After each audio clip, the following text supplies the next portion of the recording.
Olá pessoal, nesse vídeo vou falar um pouco sobre este livro aqui, A Ciência em uma Sociedade Livre, do Paul Feyerabend. Esse livro ele é publicado pelo Unesp em 2011. Ele é uma continuidade do Contramétodo, Contra o Método, né, que é a grande obra do Paul Feyerabend. No Contra o Método ele vai defender uma ciência anárquica, né? Ele fica famoso por essa frase de que vale tudo em ciência.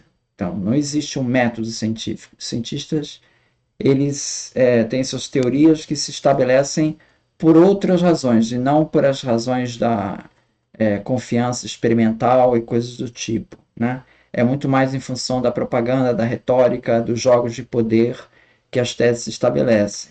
Então, seja elas quais forem, aí ele conclui, vale tudo. Então, qualquer tese poderia se estabelecer se chegasse a esse entendimento, né? Então, essa perspectiva anárquica, ele confirma aqui nesse livro aqui, página 158, ele diz assim, hoje a epistemologia está doente e precisando de remédio. O remédio é o anarquismo. O anarquismo, digo eu, irá curar a epistemologia e então poderemos voltar para uma forma mais iluminada e liberal de racionalidade. Bom, em outras partes ele também fala do anarquismo, né? Aqui na página 201, ele vai falar assim, qual é o seu público, né? Bom, aí ele diz, em primeiro lugar, os empiristas, em segundo lugar, a inrelacatos. Quando chamo as coisas de irracionais, arbitrárias e subjetivas, estou usando palavras que o próprio Lakatos utilizou com prazer contra os oponentes da sociologia, seus oponentes na sociologia, na mecânica quântica e na filosofia da ciência. Tento mostrar que, como as coisas estão na metodologia dos programas de pesquisa, ele deve aplicar essas palavras também para a grande ciência. Nisso parece ter tido sucesso, pois em seu último ano Lakatos deixou de combater o ceticismo pela metodologia de programas de pesquisa e, em vez disso, começou a apelar para o bom senso. O anarquismo do livro é simplesmente um instrumento polêmico ou quero que os meus leitores o levem a sério para uma filosofia positiva? Pergunta, né? Aí ele responde, as duas coisas. O anarquismo é usado em contramétodo, no livro dele, né, de duas maneiras, como uma arma polêmica e como uma filosofia positiva. Então, sim, não é uma mera arma polêmica, né? É para usar como um instrumento para a construção da ciência. Mas ao mesmo tempo que ele fala de anarquia para construir a ciência, ele fala então poderíamos voltar para uma forma mais iluminada e liberal de racionalidade. Ele ainda fala em racionalidade, mas a anarquia é exatamente a não racionalidade, né? Não existe uma razão. Né? Aqui ele fala contraditório, não consigo ver altamente contraditória a tese. Nenhum sistema de regras e padrões é sempre totalmente seguro, e o cientista que atua no desconhecido pode violar qualquer sistema como esse, por mais racional que seja. É esse o controverso significado da frase vale tudo. Mais ou menos, né? Mais ou menos. Tem coisas que o cientista não vai poder contrariar. Né? Você pega, enfim,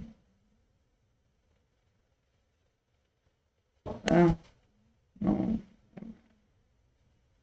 questionar. Você pega, por exemplo, a gravidade atrai os corpos para o centro do universo. Então, os corpos caem. Essa é uma lei válida. Não, como é que tu vai contrariar isso? Tem algum caso que você solta um corpo e ele sobe? Corpo mais pesado que o ar, né? E ele sobe? Enfim, será que vale tudo? É muito questionável. Quando ele fala do caso do Galileu, então ele usa o exemplo do Galileu no contra-método para dizer que ele não seguiu o método experimental, que ele foi pura retórica. Aí ele diz assim, falo da trapaça de Galileu, de seus lances propagandistas, chamo sua linguagem observacional de metafísica, seu procedimento de irracional, falo da natureza subjetiva ou irracional da mudança da teoria, porque é assim que o empirista que o acompanhou e aceitou minha descrição de certos episódios da história das ideias, terá de descrever a situação. Então ele diz que Galileu trapaceou. Quer dizer, na verdade, Galileu não tinha experimentos convincentes para provar o movimento da Terra. Né? Ele alegava o movimento das marés. Né? O próprio Kepler chamou a atenção do Galileu de que o movimento das marés é causado pela Lua, não é pelo movimento da Terra, né? Pelo fato da Terra estar em movimento que há as marés. Mas ele insistiu nesse tema, nesse argumento que estava errado. Então, assim, ele não tinha elementos experimentais convincentes para provar que a Terra estava se movendo. Né? Então é por isso que ele chama a atenção de que Galileu usou muito mais da propaganda, né? O livro que ele escreveu, do Simplício, né? Tem toda ali coloca os opositores dele numa posição de idiotas, né? Tem todo um jogo de retórica ali para ele tentar construir o argumento dele.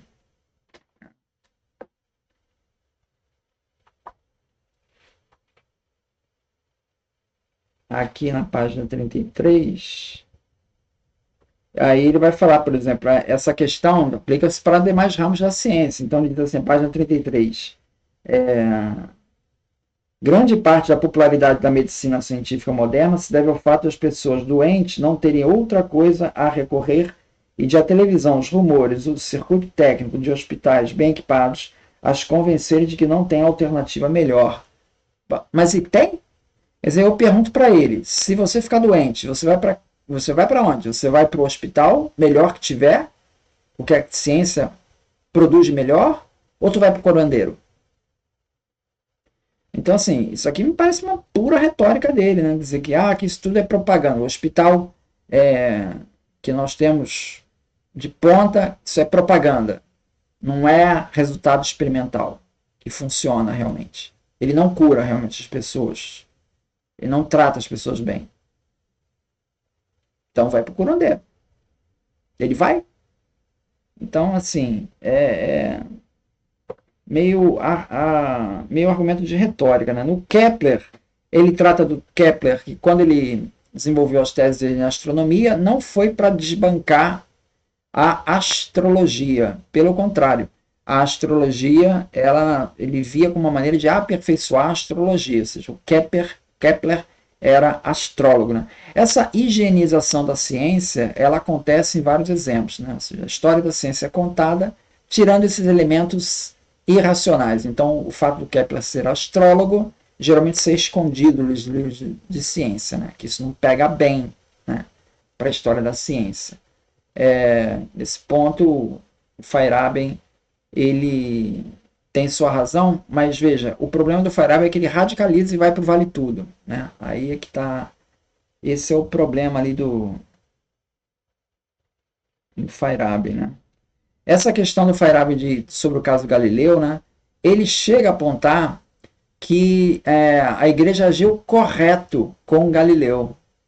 Essa frase dele, né, que o Feyerabend coloca, aproximou o Feyerabend do Vaticano. Né? No processo de revisão do caso Galileu, o Feyerabend foi chamado junto com outros historiadores para discutir o caso. Né? E ele já tinha uma postura claramente pró-igreja. Né? Então, e acabou afastando o Feyerabend dos meios acadêmicos. O meio acadêmico aumentou a resistência contra ele por essa aproximação com a igreja, né? A aproximação em termos de ideias, né? Então ele faz uma crítica, né, muito séria ao método científico, né? Que ele diz que o método científico acaba não sendo usado, né? Então ele diz assim, não existe nenhum método científico, página 122. Não há nenhum procedimento único ou conjunto de regras que esteja presente em todas as pesquisas e garanta que é científico e, portanto, confiável. Cada projeto, cada teoria, cada procedimento precisa ser avaliado com seus próprios métodos e pelos padrões adaptados aos processos com os quais lida. A ideia de um método universal e estável, que seja uma medida imutável da adequação e até da ideia de racionalidade universal e estável, é tão irreal quanto a ideia de um instrumento de medida universal e estável que meça qualquer magnitude, não importa as circunstâncias. Tá, mas os instrumentos, eles existem, né? Você não descartou totalmente os instrumentos. Eu não tenho instrumento para medir todas as medidas. Ok. Mas eu tenho instrumentos para temperatura, para pressão, são usados. O que o Feyerabend está colocando é: vou descartar toda a ciência tal como vale tudo. Tá vendo? Que ele não usa o mesmo peso para as teses dele. Ele usa um argumento, mas que não se aplicam às teses dele, né? Bom, então, ou seja, o Feyerabend ele vai para um relativismo extremo, né? E que simplesmente inviabiliza o procedimento científico. É simples assim. A revista Nature, no artigo de 1987, ele chegou a o autor lá do artigo, ele colocou isso, né, que essa tese do Feyerabend ela é uma ameaça à própria ciência, né? Então, basicamente são esses pontos que eu queria destacar. Obrigado.